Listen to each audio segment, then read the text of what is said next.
Olá, meu nome é Tassiana Feitosa de Melo Breckenfeld, sou psicóloga, neuropsicóloga e doutoranda pela Universidade Federal de Pernambuco em Psicologia Cognitiva. Estou aqui para conversar um pouquinho com vocês sobre emoções saudáveis, mesmo em tempos tão difíceis, como preservar, como se conhecer. Bom, esse é um tema importante quando a gente pensa que momentos desafiadores, momentos de crise, momentos de desafio, eles sempre nos convidam a olharmos para dentro. É quase que olhar o nosso combustível, olhar o nosso funcionamento, porque aqui nós construímos as nossas principais estratégias para resolver problemas tanto do ponto de vista cognitivo, com resolução, com flexibilidade, pensar como a gente vai lidar com as diversas mudanças, mas também a nível emocional. A gente sabe que as nossas emoções, elas acompanham inteiramente os nossos movimentos de resposta ao mundo, a nossa forma de viver. Por isso que hoje faz muito sentido a gente pensar nesse autocuidado, a gente pensar em temas como inteligência emocional, a gente pensar em cuidar de si, porque são elementos básicos desse cuidar de si que vão fortalecer a gente nas estratégias adaptativas, de resolver problemas, de interagir, de se relacionar com os outros de modo mais eficaz e mais efetivo. A gente sabe que a crise cada um vai responder de uma determinada forma. E muitas vezes essa resposta em situações difíceis e desafiadoras, ela se relaciona com a nossa própria construção pessoal, com os recursos que ao longo da nossa vida a gente vai construindo e habilitando para usar em momentos assim. Gente, o autocuidado é justamente fortalecer as minhas ferramentas internas para situações em que me convidam a dar uma resposta, que me convidam a resolver determinadas situações, a me relacionar com determinadas pessoas. Autocuidado é uma resposta empática a si mesmo. E a gente sabe que essa empatia, ela precisa acontecer a um nível comigo para que me abra, me disponibilize também nesse funcionamento com o outro.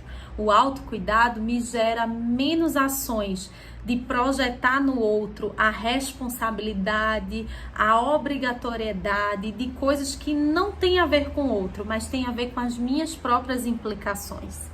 Hoje a gente vive surpresas, muitas vezes negativas, com cansaço e sobrecargas, relações disfuncionais, com brigas e conflitos, com tantas situações que quando a gente vai nessa investigação, nesse silêncio de olhar para si, a gente percebe o quão esse nosso canal às vezes está interrompido, às vezes está sobrecarregado de sentimentos e emoções que precisam de um lugar, precisam de um espaço. Do ponto de vista neurológico, isso também é fundamental. Quando a gente pensa numa cultura onde a gente engole muito as emoções, né? Desde pequeno, engula o choro, onde desde pequeno a gente precisa ser forte, a gente é ensinado a ser forte, a lidar bem com as coisas, né? A gente tem essa cultura da felicidade, essa cultura do sucesso, onde tudo que eu me relaciono, tudo que eu faço tem que dar muito certo, né? Essa cultura vai entrando na nossa cabeça e muitas vezes a gente entra no movimento de não se autorizar, de não se permitir viver os nossos limites, acolher as nossas emoções, lidar com as nossas próprias dificuldades. E, gente, emoção, elas não caem do céu. As emoções, elas estão sempre comunicando alguma coisa. E é muito importante, assim como a gente está dirigindo o carro, que as luzes acendem. Quando está faltando gasolina, acende a luzinha para sinalizar de que eu preciso botar o combustível. Assim acontece com as nossas emoções.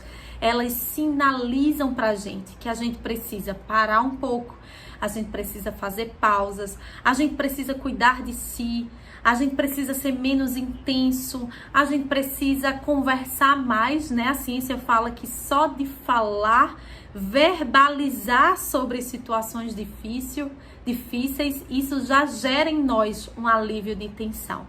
Então, gente, cuidar de si é quase que dar espaço para potencializar a minha dimensão emocional, o meu autogerenciamento, a minha habilidade de me ouvir, que são questões fundamentais para a gente viver em sociedade de modo melhor, mais eficaz.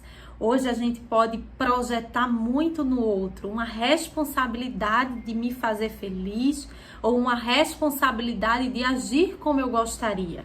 Às vezes a gente culpa muito o outro, às vezes a gente cria conflitos ou participa muito de conflitos, às vezes a gente é muito crítico de uma forma negativa para o outro, enfim. E tantas desmedidas acontecem, às vezes, na nossa forma de expressar esses conteúdos emocionais. Por isso que um autocuidado é uma atitude de respeito com você mesmo. Porque para que eu consiga regular esses comportamentos e essas atitudes com o outro, se faz muito necessário que eu consiga fazer isso comigo mesma, certo? Senão alguma desmedida vai acontecer. Criar um tempo para você também revela sobre esse amor próprio, sobre esse cultivo à sua autoestima, esse cultivo às suas necessidades. É muito comum a gente ver essa negligência das nossas próprias necessidades. É como se a gente não conseguisse se colocar nesse lugar de prestar atenção a mim mesma, ao que eu estou precisando nesse momento, o que é que vai me fazer bem. Então, perguntas básicas de como eu me sinto, de como eu estou, o que é que eu almejo, o que é que aconteceu nessa situação, por que isso me deixou assim, são perguntas que me levam a esse encontro comigo mesma. Reservar um tempo para isso alivia as situações de um potencial, às vezes, desnecessário, né? Não tem aquelas situações que a gente vê assim, poxa, gerou algo tão desnecessário, parece que o problema era pequeno, mas teve uma dimensão tão grande. A gente limpa isso quando a gente tem esse autogerenciamento eficaz, onde a gente consegue dar conta, dar contorno ao que de fato eu estava sentindo, ao que de fato estava acontecendo em mim, para que eu possa conversar, ser empático com as pessoas, cuidar do outro, assim como eu tenho me cuidado. É muito ruim quando a gente fica se comparando muito, quando a gente fica se achando sempre insuficiente nas situações ou se cobrando uma perfeição que às vezes não faz bem, né? Às vezes vem dessas nossas necessidades negligenciadas, de ser visto, de ser percebido, de ser elogiado, de ter um lugar, né, no mundo. Então, fica aqui a dica para vocês nesse tempo cuidarem de vocês, né? Eu sei que à medida que a gente tem essa qualidade de escuta com a gente melhora a nossa qualidade de escuta com o outro. À medida que eu aceito as minhas próprias limitações, fica mais fácil olhar e aceitar as limitações do outro. Quando eu entendo que não é sobre um reconhecimento que o outro pode me dar, eu consigo aceitar minhas falhas na autoestima e buscar as ajudas necessárias para que eu possa me fortalecer como pessoa e fortalecer as minhas habilidades em torno do meu trabalho, das atividades que eu tenho responsabilidade. A gente sabe que há um nível de tarefa a ser executado, mas há um nível socioemocional a ser desenvolvido em tudo que a gente faz. Então, cuidar da sua cabeça, da sua mente é fundamental, mas cuidar também dessa casa interior, perguntando para você como você se sente, cuidando das suas habilidades na hora de se relacionar, também são aspectos fundamentais para o teu desenvolvimento como um todo.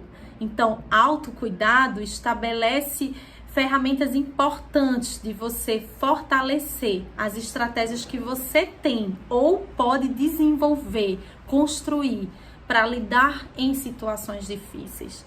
Que a gente não permita que os esgotamentos venham, como o transtorno de burnout, como as ansiedades, as crises do ponto de vista emocional.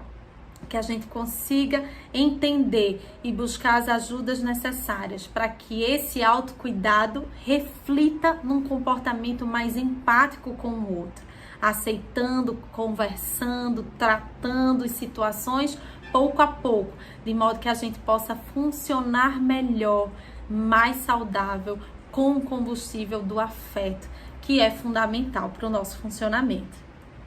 Obrigada!